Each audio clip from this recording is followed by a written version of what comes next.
Thank you, Prime Minister. On behalf of the Liberal Democrats Group, Liberal Democratic Pedro Wicks. Au nom du groupe ALDE, je vous souhaite la bienvenue, Monsieur le Président.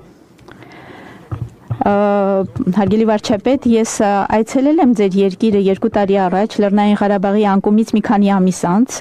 Ես կարողացել եմ տեսնել թե վիշտը, թե փախստականների արժանապատվությունը, բայց նաև այն ամենն, ինչ ձեր երկիրն անում էր դյուրացնելու համար նրանց ինտեգրացիան հասարակության մեջ։ Ուրեմն խաղաղության գործընթացից անդին, որի մասին խոսեցիք, կարող եք մեզ ասել, արդյոք Ղարաբաղի փախստականների հարցը արծարծվել է, մասնավորապես նրանց գույքի փոխհատուցման առումով, եւ ինչ է վերաբերում հատկապես մշակութային ժառանգության տեսանկյունից, արդյոք այն վտանգված է։ Շնորհակալություն։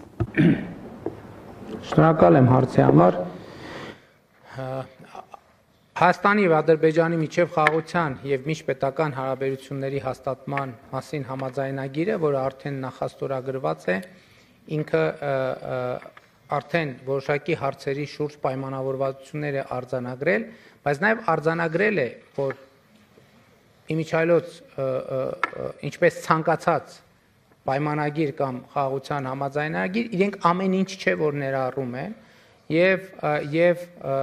նախատեսված է, որ այլ հարցեր քննարկելու համար կարող են ստեղծվել համապատասխան մեխանիզմներ, պլատֆորմներ Հայաստանի եւ Ադրբեջանի միջև։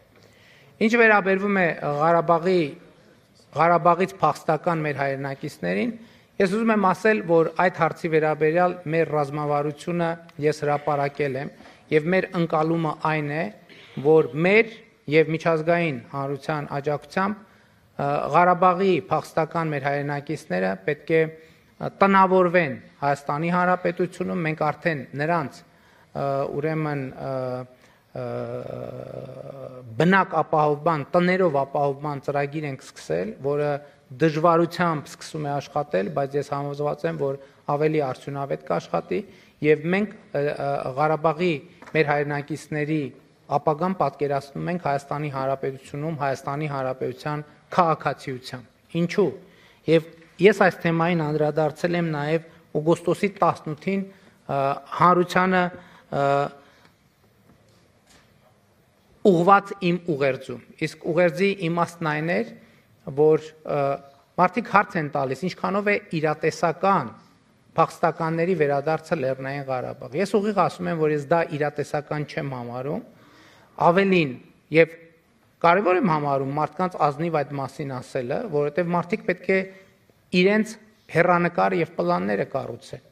Եվ ընդհանրապես փախստականների վերադարձի թեման այս համատեքստում, բոլոր փախստականների վերադարձի թեման, ես համարում եմ վտանգավոր խաղաղության գործընթացի համար, որովհետև կոնֆլիկտները,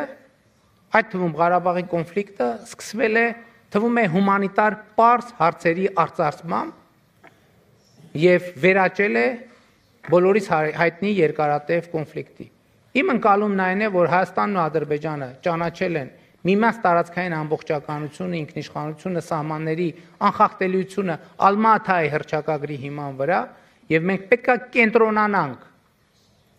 այս բանաձևի վրա եւ այս բանաձևը իրականացնելու վրա եւ առաջիկա տասնամյակներում, եթե շատ ուղիղ եւ գուցե ոչ այդքան դիվանագիտական լեզվով ասեմ, Հայաստանն ու Ադրբեջանը պետք է պարզապես հանգիստ թողնեն իրար եւ պետք է կենտրոնանան տնտեսական համագործակցություն եւ քայլ առ քայլ երկխոսություն կառուցելու վրա։ Իսկ Ղարաբաղի մեր հայրենակիցները պետք է տնավորվեն Հայաստանի Հանրապետությունում եւ որպես Հայաստանի Հանրապետության քաղաքացի ապրեն, ստեղծագործեն, իրենց բարեկեցությունը կառուցեն Հայաստանի Հանրապետությունում։ Սա է մեր ռազմավարությունը։ Շնորհակալ եմ։